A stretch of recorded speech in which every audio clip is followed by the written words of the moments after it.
A ver, imaginemos por un momento a un hombre que ha sido condenado a 58 años de prisión. Que es una barbaridad de tiempo, claro. Ya te digo. 58 años en una cárcel de máxima seguridad por el asesinato atroz de una niña. O sea, un hombre que ha confesado su crimen, que sabe perfectamente que va a pasar el resto de sus días entre rejas, totalmente aislado de la sociedad. Sí, alguien que en teoría ya no tiene nada que perder. Exacto. Pues ahora, imaginemos a ese mismo hombre contratando servicios legales, moviendo papeleo y exigiendo amparo judicial para defender su buen nombre ante una nueva acusación. Ostras, es que choca frontalmente con todo lo que queremos saber sobre el sistema penitenciario, ¿verdad? Totalmente, y por eso hoy vamos a desgranar este tema a fondo, porque es una imagen que rompe por completo nuestros esquemas. Es una paradoja absoluta. Rompe esa idea preconcebida que tenemos de que, bueno, una vez que alguien cruza las puertas de una prisión de máxima seguridad con una condena semejante, pues pierde cualquier interés por su imagen pública o por la verdad. Claro, como que ya le da igual todo. Eso es. Pero la realidad de lo que ocurre dentro de esos muros es infinitamente más compleja y a menudo mucho más retorcida. Pues precisamente en la mente de este hombre y en esa complejidad carcelaria es donde nos vamos a sumergir en este análisis. El protagonista de nuestra inmersión de hoy es Brian Campo. Eso es. Y la fuente principal que tenemos sobre la mesa para examinar esto es un material de verdad fascinante. Es una extensa entrevista en vídeo realizada desde la mismísima prisión de Cómbita por el canal de YouTube Conducta Delictiva. Un trabajo de acceso bastante exclusivo, la verdad. Sí, sí. Y a ver, el caso es el siguiente. Brian está cumpliendo esa inmensa condena por el caso de la niña Sofía Delgado. Pero, y esto es muy importante, no estamos aquí para reabrir ese caso que ya tiene una sentencia firme. Claro, eso ya está juzgado. Exacto. Estamos aquí porque de repente le ha caído encima una auténtica bomba mediática. Se le acusa, de buenas a primeras, de ser el presunto responsable de otros 2 asesinatos sin resolver. Los de Erika Sepúlveda y Tatiana Trujillo. Eso es, 2 crímenes ocurridos en agosto de 2022. Y bueno, antes de entrar en materia, creo que es vital dejar clarísimo nuestro enfoque hoy. Sí, creo que es imperativo. Porque, a ver, estamos tratando con tragedias reales, con familias que llevan años buscando respuestas y sufriendo muchísimo. Totalmente. Por lo tanto, el análisis que vamos a hacer mantendrá una postura de estricta imparcialidad. O sea, no somos jueces. Nuestro propósito aquí no es emitir un veredicto de culpabilidad o de inocencia sobre esta nueva acusación. Exacto, no estamos aquí para eso. Lo que queremos es examinar con lupa cómo se ha construido esta acusación, las contradicciones que hay, las coartadas que se presentan y, sobre todo, los perfiles psicológicos que nos muestra esa entrevista en video. Es que queremos entender cómo funciona la maquinaria de la verdad o de la mentir, cuando tu única fuente de información es un entorno como una cárcel donde todo el mundo tiene una agenda oculta. Una movida muy compleja, ¿sí? Así que vale, vamos a desempacar esto paso a paso, porque necesitamos entender de dónde demonios sale esta nueva y explosiva acusación. Y el origen, fíjate, tiene un alias, se le conoce como Soga. Soga, otro recluso del sistema. Exacto. Resulta que en una entrevista anterior con otro medio de comunicación, este tal Soga afirmó categóricamente que Brian le había confesado en confidencia los asesinatos de Erika y Tatiana. Y no solo eso, sino que dio detalles muy, muy específicos. Sí, sí, como que los cuerpos de las jóvenes habían sido encontrados en un cañaduzal, que es un campo de caña de azúcar. Sí, y la ambientación de esa supuesta confesión es clave para entender todo esto. Soga cuenta que toda esta confidencia se la relató Brian mientras jugaban unas partidas al parqués en el patio 6 de la prisión de Valledupar. La famosa prisión conocida como la Tramacúa. Y bueno, para quienes nos escuchan desde España, aclarar que el parqués es básicamente la versión colombiana del parchís. Exacto, es un juego de mesa muy común. O sea, nos pintan una escena súper costumbrista, ¿verdad? 2 presos, tirando los dados, moviendo fichas y confesándose crímenes atroces como quien habla del tiempo que hace fuera. Es una imagen muy cinematográfica, sí. Claro, pero aquí es donde a mí me surgen 1000 dudas. Alguien en casa podría pensar, a ver, si da nombres, da apellidos y menciona el detalle del cañaduzal, pues no puede ser una invención total, ¿no? Algo de verdad tiene que haber. Es la reacción lógica al escuchar algo así.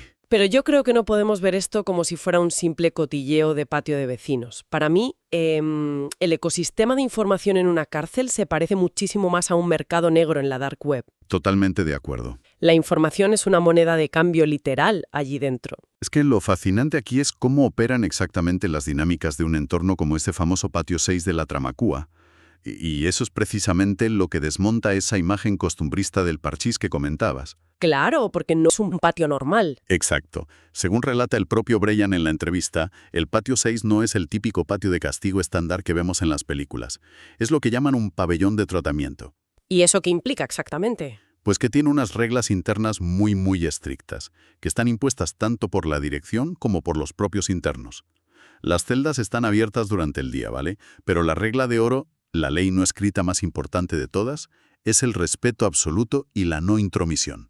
O sea que no haces preguntas. Ni se te ocurra.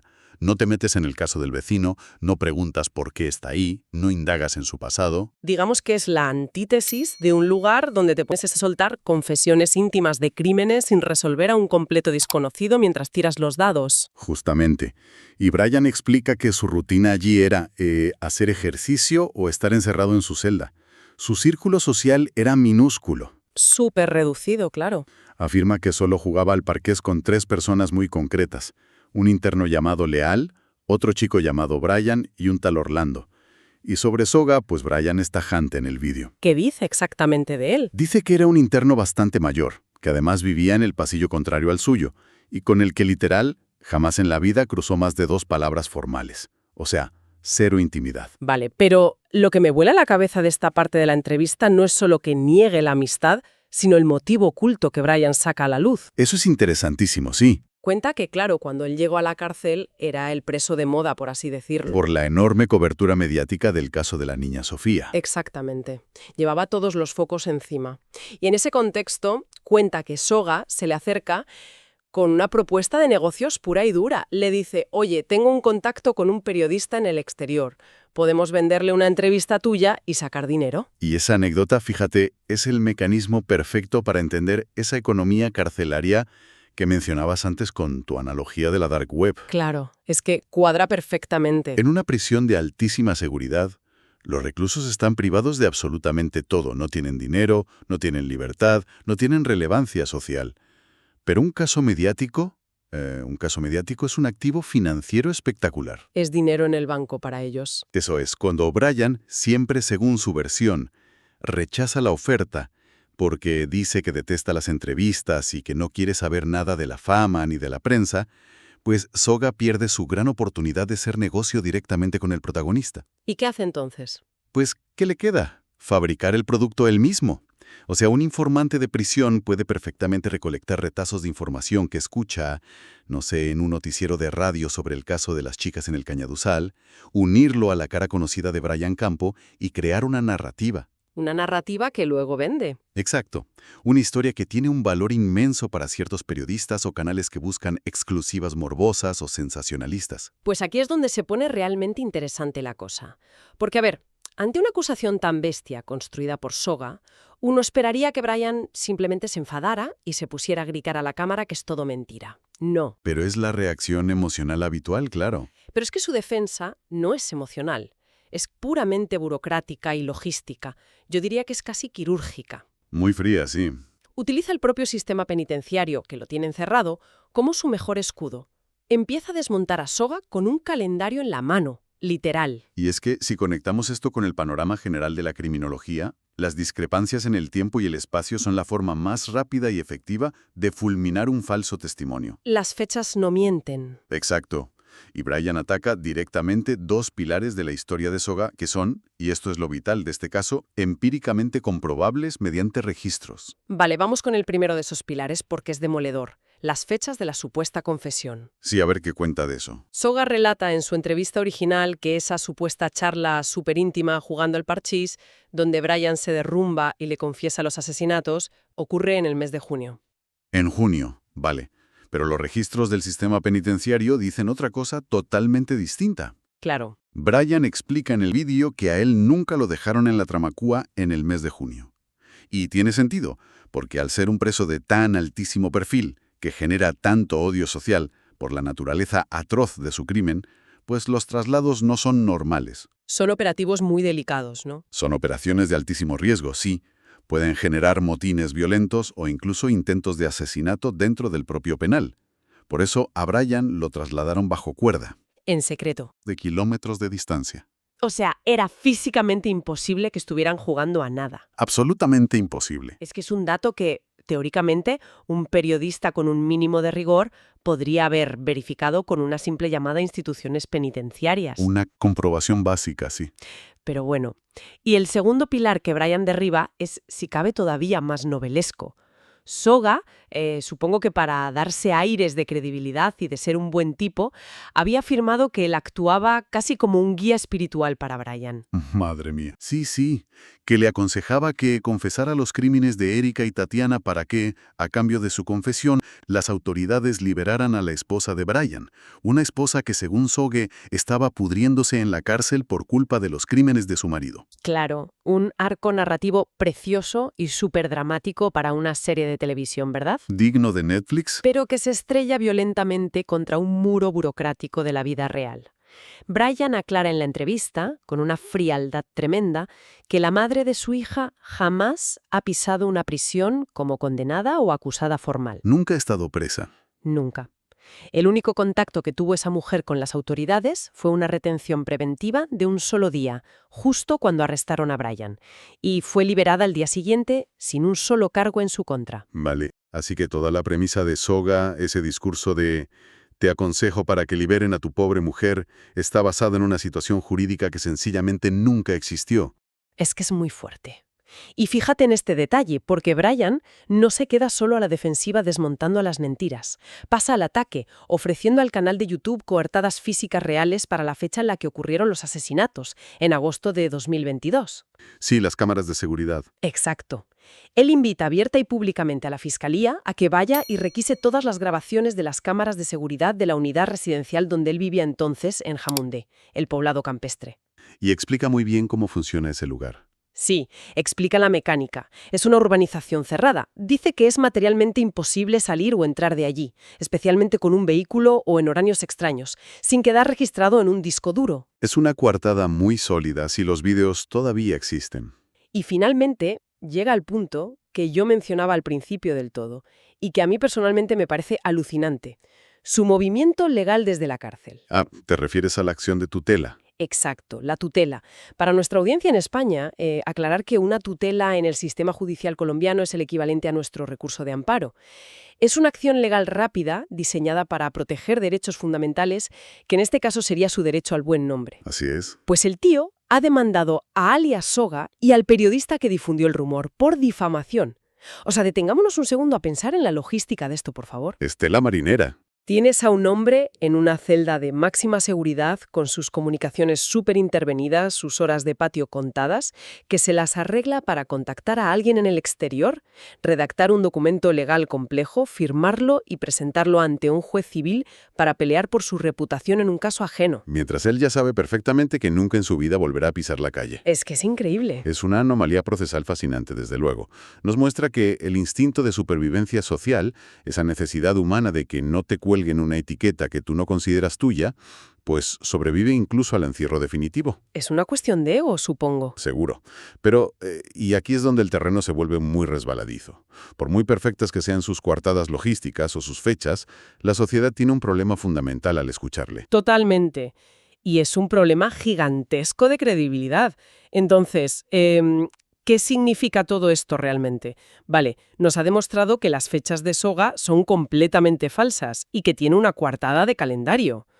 Sí, los datos están ahí. Pero, claro, ¿podemos confiar ciegamente en la coartada perfecta de un hombre que ya ha admitido ser un asesino brutal? Es muy difícil. La lógica choca de frente con el carácter del personaje. Y el material de conducta delictiva, fíjate, no rehúye este problema en absoluto. De hecho, viaja al pasado de Brian para explorar precisamente esto. Van directos a un incidente previo, en 2018. Eso es, en la localidad de Candelaria. Según la narración que hace el propio Brian en la entrevista, la historia es más o menos así. Él estaba de fiesta con su novia de aquel entonces. ¿Vale? En un momento dado de la noche, la novia desaparece del lugar y él sale a la calle a buscarla. Y durante esa búsqueda se topa de frente con la hermana de su novia. Su cuñada, vamos. Exacto. Y según cuenta Brian, esta cuñada intentó insinuársele o propasársele con él, allí mismo. Al ser rechazada tajantemente por Brian, que, claro, insistía en seguir buscando a su pareja, pues la cuñada, supuestamente en un ataque de despecho y de rabia, empezó a gritar por toda la calle acusándolo de intentar abusar de ella. Menudo panorama. Claro, se lía un escándalo tremendo en la calle, llega la policía y se lo llevan detenido en el acto. Pero el punto en el que él insiste machaconamente en el vídeo es cómo terminó aquello a nivel judicial. Salió libre. Salió libre por lo que en Colombia llaman vencimiento de términos, que, para aclarar a quienes nos escuchan, no significa que un juez dictaminara que era 100% inocente tras un juicio. No, es un tecnicismo legal. Exacto.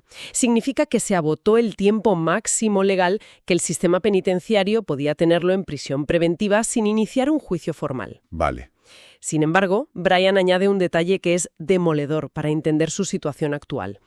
Dice que en aquel momento, en 2018, la propia familia de la chica, el padre y la abuela concretamente, estaban a su favor. ¿Apoyaban a Brian en contra de su propia hija o nieta? Sí, le apoyaban porque, según él, sabían cómo era la hermana y estaban dispuestos a testificar que todo aquello era un invento fruto del despecho. Pero el giro psicológico que exploramos aquí es el concepto de la culpa retroactiva. Es fascinante. Explícame eso un poco más. Pues Brian confiesa que, tras ser condenado a sus 58 años por el atroz caso de la niña Sofía, años después de aquello, toda esa familia que lo defendía a capa y espada en 2018 le dio la espalda de inmediato. Claro, es que es normal. Y es un fenómeno sociológico muy, muy humano. Cuando alguien comete un acto de pura monstruosidad en el presente, la sociedad automáticamente reescribe su pasado. Todo cuadra, de repente. Eso es. Las sospechas que antes parecían injustas o exageradas, de repente encajan perfectamente en una narrativa de, bueno, siempre supimos que era un monstruo. La presunción de inocencia, incluso en el tribunal de la opinión pública, se evapora de forma retroactiva. Ya, y fíjate que a él parece no importarle lo más mínimo. Tiene tela la actitud de Brian hacia su condena actual. Es clínicamente frío. Sí, llama muchísimo la atención. No hay lloriqueos en el vídeo, no hay quejas de que el sistema fue injusto con él, ni nada de eso. Muestra una resignación que de verdad hiela la sangre. Utiliza una frase muy concreta, ¿verdad? Sí, utiliza literalmente la expresión de que fue la crónica de una muerte anunciada. Dice que está 100% mentalizado para pagar sus 58 años allí metido, que sabe perfectamente que lo que hizo es imperdonable y que ya lloró todo lo que tenía que llorar en los primeros meses de encierro. Y esto plantea una pregunta importantísima sobre el análisis de perfiles criminales complejos. El canal Conducta Delictiva hizo algo muy inteligente con este material. ¿Ah, sí? ¿Lo del psiquiatra? Exacto. Llevaron fragmentos de esta misma entrevista al doctor Adrián Salama, que es un conocido psiquiatra mexicano, para que analizara el lenguaje no verbal y el discurso estructurado de Brian. ¿Y qué concluyó? Pues el diagnóstico a distancia del doctor Salama fue súper contundente. Dijo que Brian presenta rasgos innegables de una personalidad antisocial, combinada con una incapacidad patológica para controlar sus impulsos más primarios. Y la reacción de Brian, fíjate, cuando el entrevistador en la cárcel le lee ese diagnóstico médico, es lo más impactante de todo el vídeo para mí. No se pone a la defensiva. Para nada, no se enfada, no lo niega en absoluto.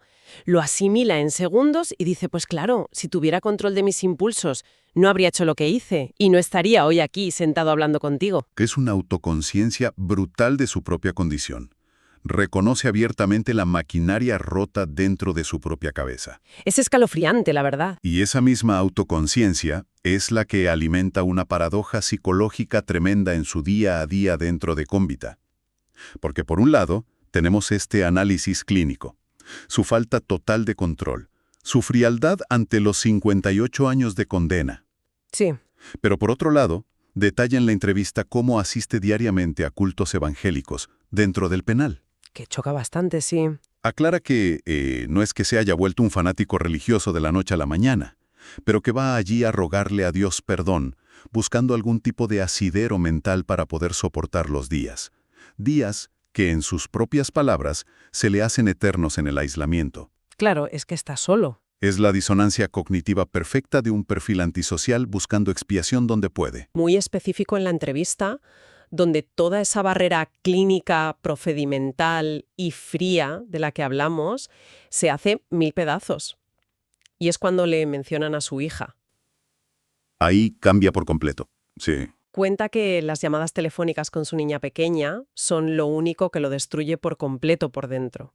Cuando la niña, en su absoluta inocencia, le dice cosas bonitas por el teléfono, él dice que le asalta inmediatamente el recuerdo de lo que le hizo a la familia de Sofía. Claro, que también era la niña pequeña de alguien. Exacto. Y Brian utiliza una palabra clave aquí, la palabra karma.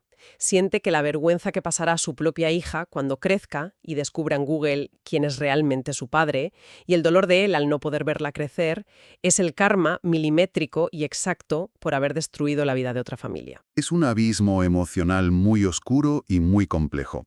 Pero fíjate cómo esto nos obliga ahora a salir de la pequeña celda de Brian y mirar hacia el exterior, hacia la sociedad. Sí, a las consecuencias reales. Porque todo este análisis logístico, burocrático y psicológico que estamos haciendo no ocurre en un vacío legal o en un laboratorio. Hay un daño colateral masivo en las calles. Completamente. Detrás de las jugarretas de este soga por conseguir unos minutos de fama o dinero y detrás de las estrategias de defensa legal de Brian, hay familias reales de carne y hueso que llevan años esperando saber qué pasó con sus hijas. Exactamente. Y aquí es donde tenemos que entrar a analizar el papel de los medios de comunicación en toda esta movida. El canal Conducta Delictiva revela algo crucial sobre cómo operan hoy en día estos creadores de contenido o canales independientes. Sí, su código ético particular para este caso. Afirman, y lo dejan muy claro al principio, que jamás habrían publicado esta entrevista con un asesino confeso si no hubieran obtenido primero la bendición expresa de las dos madres implicadas. Las madres de las víctimas. Eso es, Lady Joana Sepúlveda, la madre de Erika, y Lady Zúñiga, la madre de Sofía. Estas dos mujeres, que están conectadas trágicamente por el dolor más profundo imaginable, les dieron luz verde para emitir el vídeo. ¿Y por qué? Pues porque, ante el silencio sepulcral de las instituciones, ellas solo buscan llegar a la verdad, la cuente quien la cuente. Claro, y esto nos muestra que estamos presenciando el auge de una especie de justicia paralela en la sociedad actual. ¿A qué te refieres exactamente? Pues que ante los vacíos enormes, la lentitud exasperante o simplemente la falta de recursos del Estado para resolver casos fríos, vemos como los canales de YouTube y las comunidades de inteligencia de fuentes abiertas, el famoso OSINT, asumen poco a poco roles cuasi judiciales. Actúan casi como investigadores oficiales, ¿sí? Exacto. Estas plataformas se están convirtiendo en los nuevos tribunales de apelación públicos. Tienen el tiempo, la dedicación y el alcance para de repente meter micrófonos en una cárcel de máxima seguridad y entrevistar al sospechoso número 1. Es alucinante, sí. Pero, y esto hay que decirlo, es caminar constantemente sobre el alambre. Llenan un vacío estatal, por supuesto, pero si no aplican un rigor forense estricto, el estrado virtual de YouTube puede convertirse fácilmente en un arma de destrucción masiva para la frágil salud mental de las víctimas. Y eso, fíjate, es precisamente lo que Brian le reprocha de forma durísima al periodista original que le dio altavoz a Asoga en un primer momento. Le da un repaso bueno en el vídeo, ¿sí? Brian critica su absoluta falta de profesionalismo. Se pregunta, a cámara, cómo es posible que alguien con un micrófono y una plataforma pueda soltar una acusación de doble homicidio basándose única y exclusivamente en el testimonio de un recluso que claramente busca beneficios. Sin hacer comprobaciones previas, claro. Exacto, sin hacer el trabajo periodístico básico de cruzar las fechas de traslado o llamar a la fiscalía o simplemente buscar la réplica del propio acusado antes de publicar. Y las consecuencias de esa negligencia periodística fueron inmediatas y muy devastadoras en el mundo real, según el relato que hace Brian. Es que el daño psicológico es incalculable, de verdad. Brian detalla cómo a la mañana siguiente de que saliera ese primer rumor de Soga a la luz, su exmujer lo llamó al teléfono de la cárcel. Imagínate el susto. Estaba absolutamente en pánico, exigiéndole saber quién demonios era Erika, pensando que a lo mejor tenía una doble vida oscura o algo así. Además, la familia de Brian volvió a recibir un aluvión de amenazas de muerte en sus redes sociales de la noche a la mañana. Todo por un rumor sin confirmar. Sí. Y lo más imperdonable de todo, sometieron a la señora Lady Johanna, la madre de Erika, a un carrusel emocional macabro. Le dieron falsas pistas, le reabrieron el trauma de par en par, solo por una estúpida guerra de egos en un patio de prisión y unos cuantos miles de visualizaciones en Internet. Qué locura. Y es por eso que el clímax de esta entrevista es tan revelador y tan potente a nivel visual. Sí, el momento final. Hay un instante de muchísima tensión donde el entrevistador, que ha estado pacientemente evaluando cada microexpresión de Brian durante la charla, le pide que mire directamente a la lente de la cámara y se dirija personalmente a la madre de Erika. Es un momento muy tenso, sí. Y este hombre, que acabamos de catalogar como antisocial, con la carga terrible de sus propios crímenes a cuestas, mira a cámara, jura por la vida de su propia hija, a la que define como lo único sagrado que le queda en el mundo, que no tuvo absolutamente nada que ver con la desaparición de Erika y Tatiana. No aparta la mirada ni un segundo. Y no solo se defiende, sino que le ruega encarecidamente a la señora Lady Joanna que no se resigne con este rumor falso fabricado en la cárcel y que siga buscando sin descanso los verdaderos responsables. Es una imagen poderosísima, la verdad. Y creo que toda esta inmersión a fondo nos ha llevado en un viaje increíble. Desde un simple tablero de parqués en una prisión colombiana hasta las debilidades estructurales más profundas del periodismo y el sistema legal. Un viaje complejo, sí. Nos ha demostrado que una noticia que parece una bomba absoluta de primeras, llena de detalles morbosos y nombres concretos, pues puede desmoronarse como un frágil castillo de naipes cuando simplemente nos paramos a aplicar un poco de pensamiento crítico, cruzamos las fechas de nuestros traslados burocráticos y analizamos la economía sumergida de favores que hay en una cárcel. Y sobre todo pone sobre la mesa la responsabilidad ética gigantesca que tenemos todos con estos temas. Totalmente. No solo los creadores de contenido que suben los vídeos buscando clics, sino nosotros, la audiencia, al consumir asiduamente el género del true crime. Cada clic nuestro, al final del día, alimenta un algoritmo. Es la ley de la oferta y la demanda. Eso es. Tenemos que exigir rigor siempre, porque cuando tratamos la desgracia humana como puro entretenimiento de domingo, corremos el enorme riesgo de premiar la invención y el sensacionalismo barato por encima de la búsqueda empírica y real de la verdad. Y eso, fíjate, nos deja con un interrogante muy profundo para quienes nos escuchan hoy y nos acompañan en este análisis. A ver, cuéntame. Después de diseccionar cómo operan las mentiras de reclusos como Soga, que, no tienen absolutamente nada que perder, y utilizan testimonios falsos como si fueran billetes de lotería para comprar favores o relevancia mediática. La pregunta es, ¿quién protege realmente a las familias de las víctimas de esta maquinaria trituradora? Es una gran pregunta.